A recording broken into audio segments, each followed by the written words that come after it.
Europe 1 en cette crise sanitaire majeure. Vous sortez du silence au lendemain d'une allocution importante du chef de l'État. Tout d'abord, sur l'unité de la nation. C'est une fierté, a dit Emmanuel Macron en cette période. Vous partagez ce sentiment, cette fierté aujourd'hui ? Mais moi, ce qui me dérange un petit peu, si vous voulez, dans cette utilisation de l'unité nationale, c'est qu'elle semble parfois utilisée pour, d'une certaine manière, ne pas avoir à rendre des comptes politiques ou sur la manière de gérer les crises. Et c'est vrai que je l'ai rappelé dans une tribune récente, dans l'histoire, le plus souvent d'ailleurs guerrière, l'unité nationale entraînait naturellement l'union nationale autour d'un gouvernement de coalition avec toutes les grandes forces politiques. Je dis pas du tout que c'est souhaitable, loin de là, mais est-ce que Emmanuel Macron serait prêt à aller au bout de cette logique en faisant un grand gouvernement d'union, par exemple avec le Rassemblement national? J'en doute. Donc c'est vrai que du coup je suis, je prends cela avec précaution et je trouve que si bien sûr on doit être tous solidaires dans cette période et qu'il peut y avoir une petite trêve républicaine sur les polémiques de bas étage, ça n'empêche pas qu'il faut aujourd'hui faire le constat des failles finalement de la manière de gouverner. Le mot faille, Emmanuel Macron l'a utilisé, il a reconnu des failles, des insuffisances. Qu'aurait-il fallu faire en fonction de ce que nous avions en masque et en capacité de test, en fonction de la réalité en somme? Oui, enfin quand même, moi ce que j'ai relevé dans le discours d'Emmanuel Macron hier, c'est qu'il y a, ce n'est pas un discours de vision stratégique, on sent que c'est un discours d'adaptation en fait à la pénurie. Et on le voit bien notamment sur l'affaire des tests, ça veut dire qu'on se rend compte qu'après 2 mois de confinement plein, on va encore en être au stade de dépister uniquement les personnes qui développent des symptômes, ce qui était l'étape initiale de la plupart des pays qui ont lutté contre le virus.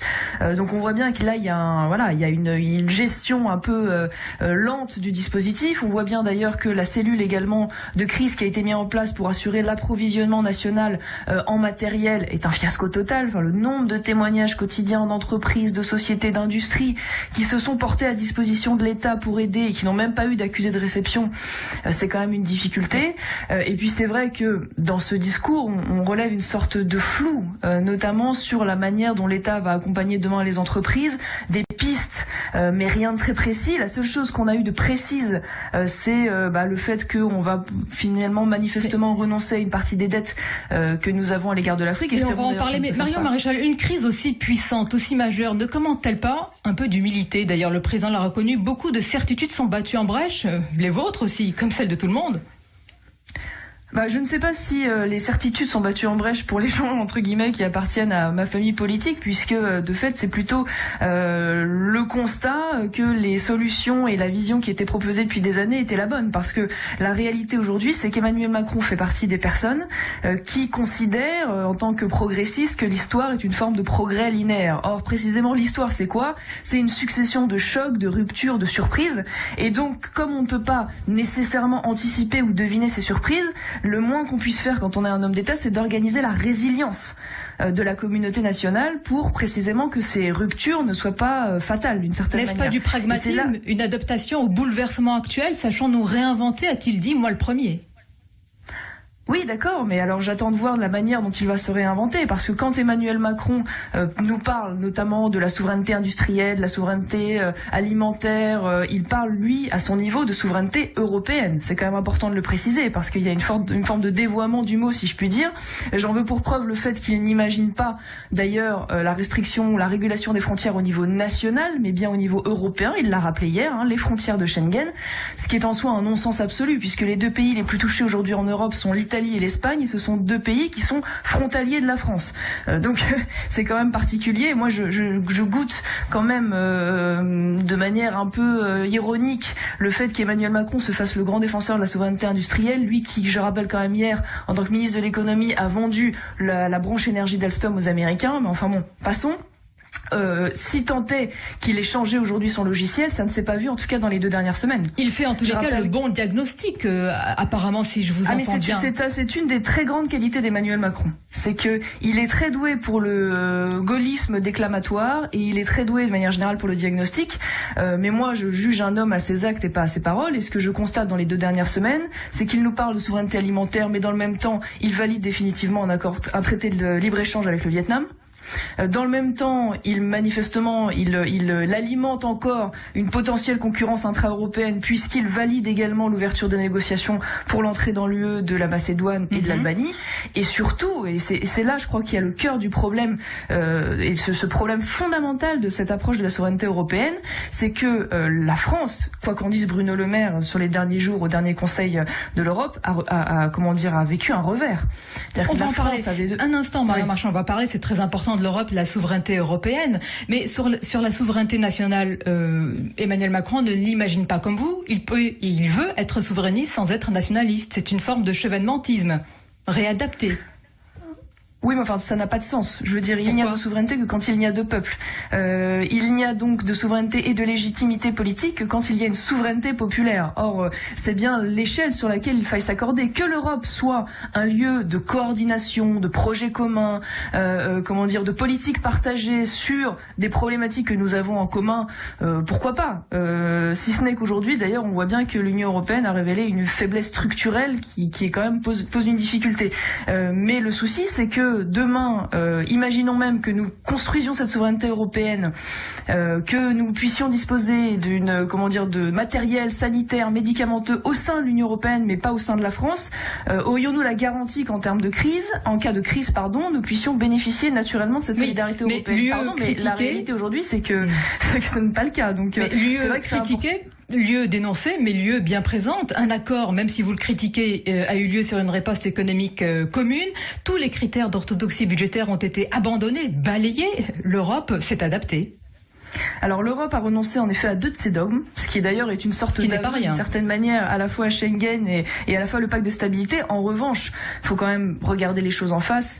L'aide aujourd'hui que porte l'Union européenne, d'ailleurs qui n'est jamais, il n'y a pas d'aide européenne, il n'y a que de l'argent des États nationaux, mais bon, passons, est une aide qui est à peu près équivalente à simplement ce que débloque l'Allemagne pour son propre pays. Il y a quand même la planche à billets de la Banque Centrale Européenne qui marche beaucoup. Oui, d'accord, mais ce sont des garanties d'emprunt. Il n'y a pas de transfert financier. Ce ne sont pas d'aides directes, ce sont des garanties d'emprunt, de la dette supplémentaire, et surtout la France avait demandé 2 choses. Elle avait demandé à ce que le mécanisme européen de stabilité, ce mécanisme qui avait été activé notamment pour la Grèce, puisse être utilisé sans condition. Il n'a été obtenu qu'elle ne soit sans condition que pour la partie sanitaire, et par ailleurs la France avait voulu défendre l'idée des eurobonds, corona bonds, et pour l'instant ça va être discuté avec les chefs de gouvernement. Mais très sincèrement, Marion Maréchal, quand on voit la politique d'influence de la Chine, celle de la Russie, on se demande comment un seul pays de l'Union européenne pourrait vraiment peser dans cette balance de la géopolitique mondiale. Est-ce qu'on n'est pas plus forts tous ensemble? Mais il y a quand même, on est plus forts tous ensemble quand on tire la corde dans la même direction, si je puis dire. Le problème, si vous voulez, c'est que les pays dont vous parlez ont une logique de puissance. Ils ont une volonté de puissance. L'Union européenne et les pays qui la composent n'ont pas tous, en tout cas, c'est le cas de la France, mais non pas tous cette volonté d'Europe puissance, non pas tous cette volonté d'une Europe indépendante, souveraine comme le voudrait Emmanuel Macron. Je pense notamment sur les questions de défense, par exemple. On voit bien qu'il y a un certain nombre de pays, notamment les ex-pays du giron soviétique, qui eux ne voient l'Europe que comme finalement un grand espace euro-atlantique dominé par les États-Unis. Donc il y a un vice de fond, et c'est pour ça que cette crise, elle devrait être l'occasion de regarder cela en face. Le problème de fond que nous avons aujourd'hui, c'est que le moteur, ou en tout cas le soi-disant moteur de l'Union européenne, c'est le couple franco-allemand. Or ce couple franco-allemand est un mensonge, parce que la réalité, c'est que la vision un mensonge qui tient depuis tellement longtemps, qui a traversé tant de crises et de guerres. Le problème, c'est que c'est un mensonge, si vous voulez, qui aujourd'hui ne fonctionne plus. Qu'il ait été mu au départ par de bonnes intentions, je ne le nie pas du tout, évidemment, mais le problème, c'est qu'aujourd'hui, on voit bien que la vision de l'Europe de ces 2 pays, les politiques qu'ils souhaitent mener l'un et l'autre ne sont pas les mêmes, et que les intérêts sont divergents.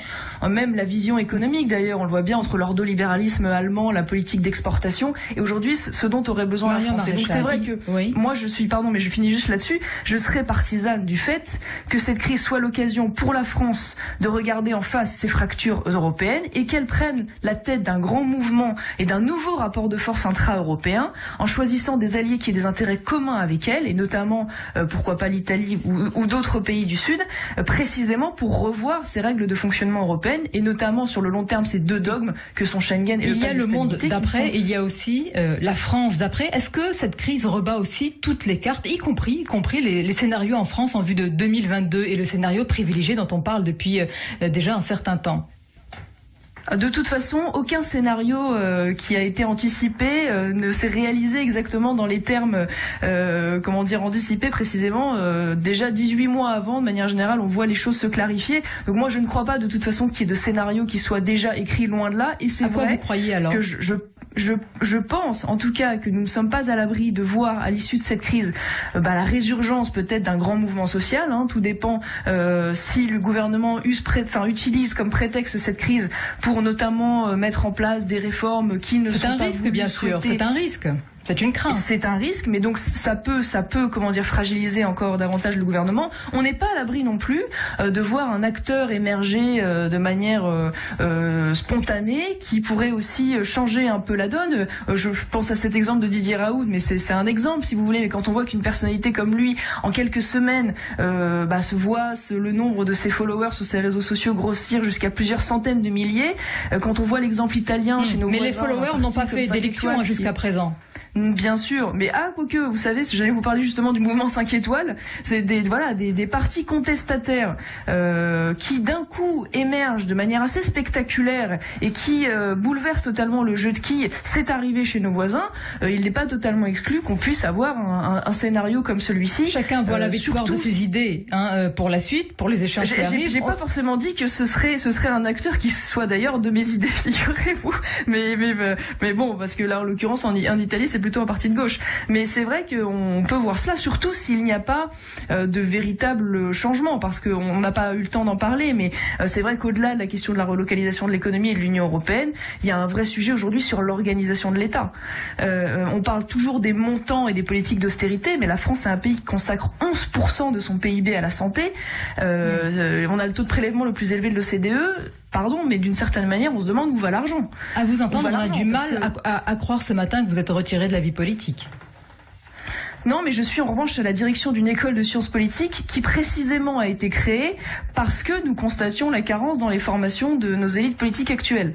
Donc c'est des sujets sur lesquels je suis amenée à me pencher, et c'est vrai que les questions d'organisation de l'État, la question de la répartition des budgets de l'État, c'est notamment des choses sur lesquelles nous travaillons avec les étudiants, et peut-être encore davantage demain qu'hier, puisque nous travaillons même à la mise en place d'un centre d'études et de recherche dans cette école, précisément pour pouvoir analyser tout cela et se projeter sur la France 2030. Le monde d'après, la France 2030 et le monde ici aussi. Chacun voit la victoire de ses idées. On verra ce qu'il en sera. Merci Marion Maréchal d'avoir répondu à nos questions.